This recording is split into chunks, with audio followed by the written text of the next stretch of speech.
Prologue: How a lard salesman, an NFL agent, and a YouTube star explain Likeonomics. Just over 10 years ago, I was part of a pitch that I knew we would win. I was leading one of the hottest and fastest-growing digital production teams in Australia. We had built a glowing reputation in our market, won tons of creative awards, and boasted a long list of top-notch references. More importantly, our creative concept and strategy for the potential client we were about to meet was perfect, and we knew it. We had such an original approach, in fact, that we knew none of our competitors would even come close. By the pitch day, our team had rehearsed for 2 days straight, and we were supremely confident. It showed. The meeting went almost perfectly. Everyone knew their part, and the client asked the right questions. As we walked out, we allowed ourselves to enjoy a momentary feeling of triumph.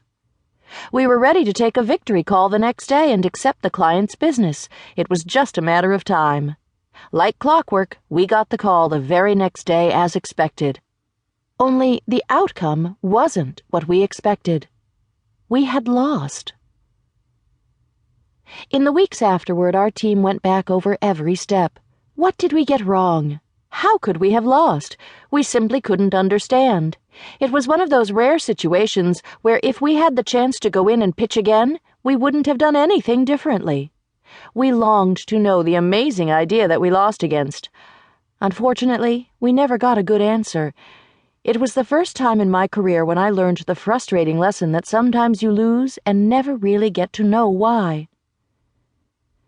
A year later, I was at an industry conference and happened to see that same client we had pitched to. I asked her how they were doing and exchanged some polite conversation. With nothing to lose, I then asked her the question really on my mind. Why didn't we win?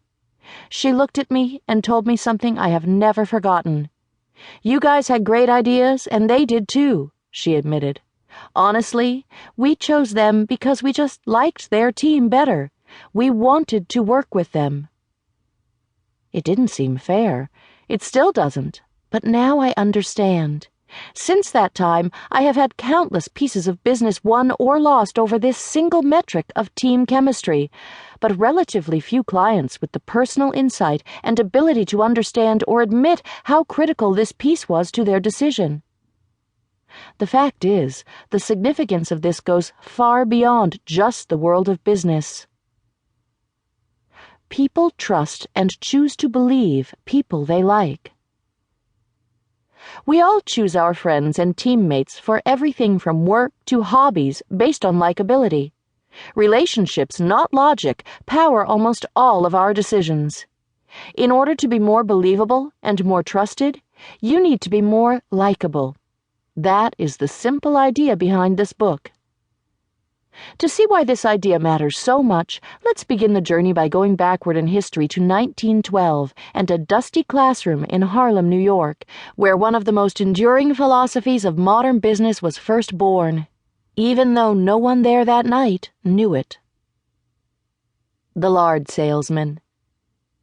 It was 6 p.m. in a dimly lit classroom at the YMCA Harlem Evening School in early 1912, and the instructor was nervous. His topic that night was public speaking, and even though more than half the seats were empty, his heart still raced. At 24 years old, he had already dropped out of college and failed as a young actor.